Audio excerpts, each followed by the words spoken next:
Children, today I'm going to cover the modal verbs that were left in the earlier class. And as you all know, that modal verbs are used as helping verbs and they reflect the mood of the speaker. So first, let's move to the modal verb of ought to. Now, ought to is one such verb which indicates obligation. Now, when I say obligation, means that you have a duty towards something, some moral duty. Okay, so ought to is used when you have some kind of duty which you need to fulfill. For example, we say that we ought to respect our elders. Okay, so this way, this sentence shows that this is our moral duty, or this is an obligation that we need to respect our elders. Then again, children, we also say you ought to have done this thing. So when I say you ought to have done this, means we are using it in the past tense. So maybe we can say that you ought to have called the police, or there was an obligation for you to have called the police.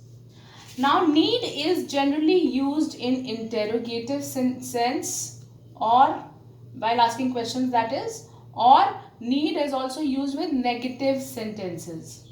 I'm not saying that it is not used with affirmative sentences, it is used in affirmative sense also. But when we use need, okay, it is, for example, if I use need in an interrogative sentence. So, for example, I say, need she apologize? Need she apologize to him? So, I'm asking a question that shouldn't she apologize? So, need she is used in interrogative sense. And in negatives, in the negative, so we can say that she needn't attend the meeting.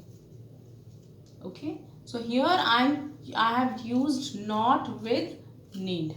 This is a negative sentence.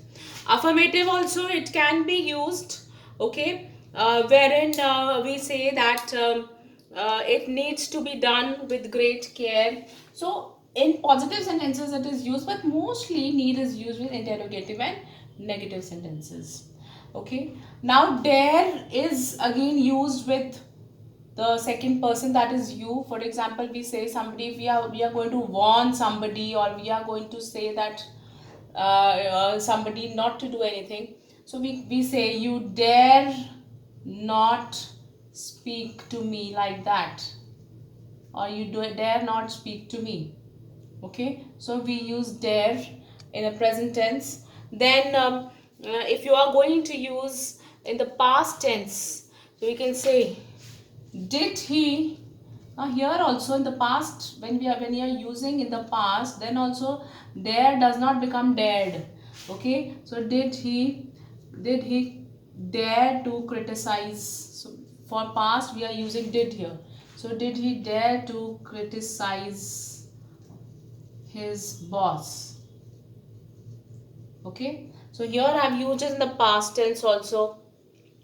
Then dare is used in the past tense by adding D. So we can say that they dared not to say things again.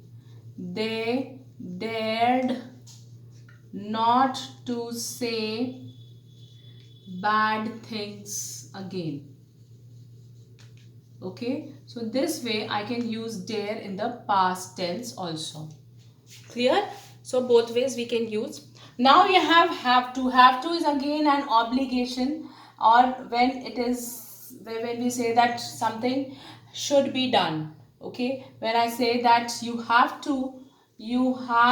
to be present in the online class. So here I am asking you that you have to, there is an obligation that you should do that work. Okay, now children, used to is used here when we talk about things that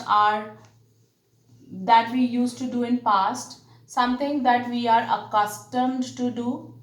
Okay, Accustomed to do means that we used to do this thing. For example, like our grandparents, they say that we used to sit in the open field and enjoy nature. So then that ways we use used to.